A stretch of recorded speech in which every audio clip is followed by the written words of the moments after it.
Running through a sprawling city with your friends, battling ninjas, devouring slices of pizza, and leaping from rooftop to rooftop sounds like a dream setup for a VR game. It's the kind of idea that feels impossible to mess up, a perfect blend of chaos, fun, and freedom. That's exactly why it's such a letdown to see Teenage Mutant Ninja Turtles Empire City stumble so hard when trying to bring that vision to life. To be fair, the experience isn't completely without charm. There are flashes of something genuinely fun here.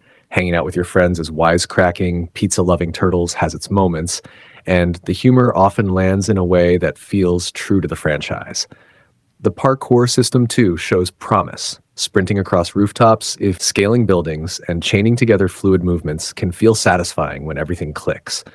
But like a pizza that looks amazing until you take a bite and realize it's missing half the toppings, Empire City never quite delivers where it matters most. Across its roughly 6-hour runtime, the cracks begin to show early and only grow wider. Weak combat, repetitive and shallow quest design, and a surprising number of technical issues drag the experience down. What could have been an exciting, energetic adventure instead becomes something frustratingly forgettable. By the time the credits rolled, the feeling wasn't excitement or accomplishment. It was disappointment, like the game had barely scratched the surface of its own potential. Before diving deeper into its shortcomings, it's only fair to highlight one area where Empire City consistently gets things right: its writing. The dialogue carries that signature Teenage Mutant Ninja Turtles energy, packed with quick jokes, playful banter, and personality-driven exchanges that make the Turtles feel alive. There are genuinely funny moments scattered throughout, and the chemistry between characters helps keep things engaging. Unfortunately, even this strength is weighed down by repetition. The same lines come up far too often, and jokes that once landed perfectly begin to lose their impact after being repeated over and over again. Even the sharpest humor dulls when you hear it for the 12th time. The story itself doesn't do much to elevate things either. It plays things extremely safe, relying heavily on familiar character roles and predictable beats. Bebop and Rocksteady show up exactly as you'd expect, more goofy than threatening. Karai fills the role of a morally ambiguous ally, but without much depth to make her stand out. April O'Neil does her part, but feels more like a background presence than a driving force.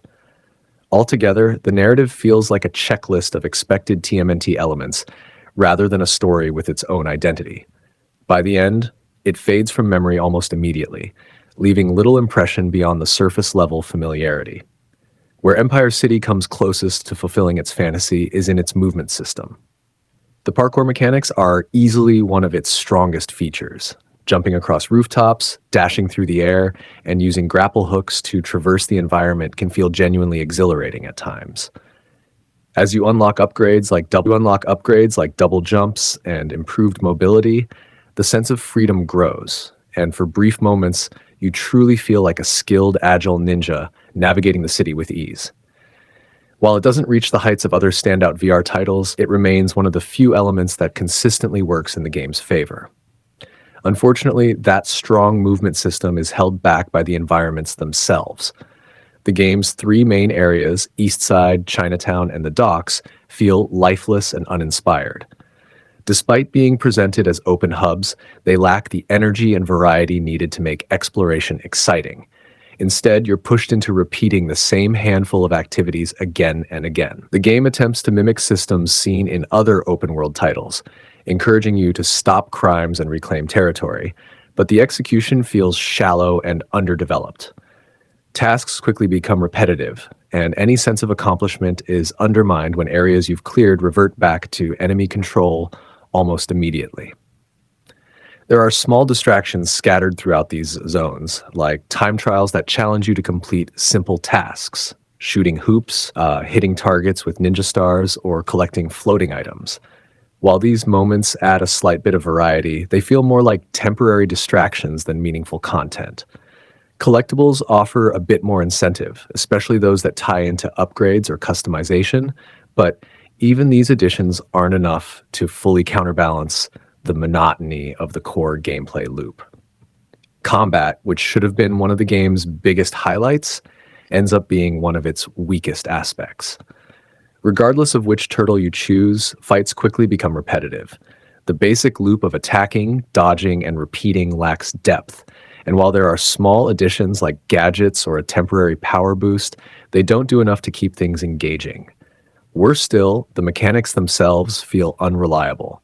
Attacks sometimes fail to connect, defensive actions don't always respond as expected, and occasional bugs can completely disrupt encounters. It's especially disappointing given how central combat is to the Ninja Turtles experience.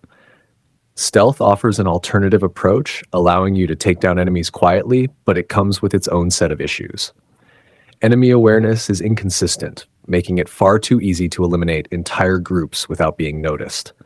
There's little challenge or strategy involved, which removes any real sense of tension. While it can be a convenient way to avoid the frustrations of combat, it ultimately feels just as underdeveloped. Progression, at least, provides some sense of reward. Collecting resources and upgrading your abilities introduces a layer of growth that keeps you moving forward. Unlocking new skills, improving your stats, and customizing your turtle adds a bit of motivation, and the differences between each character give them distinct identities. However, the decision to separate progression between characters limits experimentation. Switching turtles means starting over, which discourages players from exploring different playstyles and instead pushes them into sticking with a single choice. Despite all its flaws, Empire City does manage to shine in one key area: co-op play. Experiencing the game with friends brings a level of enjoyment that isn't present when playing alone. Watching your friends embody the turtles, hearing their voices match the characters, and simply messing around together adds a layer of fun that the core gameplay often lacks. Whether you're competing in challenges or just goofing off, these moments create the kind of memorable experiences the game struggles to deliver on its own. However, even that enjoyment is constantly threatened by the game's technical issues. Bugs are frequent and disruptive, ranging from minor inconveniences to major problems that halt progress entirely.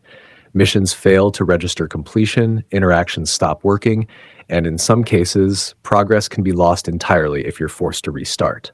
These issues are especially frustrating given the game's relatively short length, making every lost moment feel significant. In the end, Teenage Mutant Ninja Turtles Empire City is a game filled with potential that never fully comes together. Its movement system, humor, and co-op elements hint at something great, but they're held back by repetitive design, weak combat, and persistent technical problems. It's an experience that occasionally shows flashes of brilliance, but never sustains them long enough to truly satisfy. What could have been an unforgettable VR adventure instead ends up feeling incomplete, a promising idea that never quite becomes the game it should have been.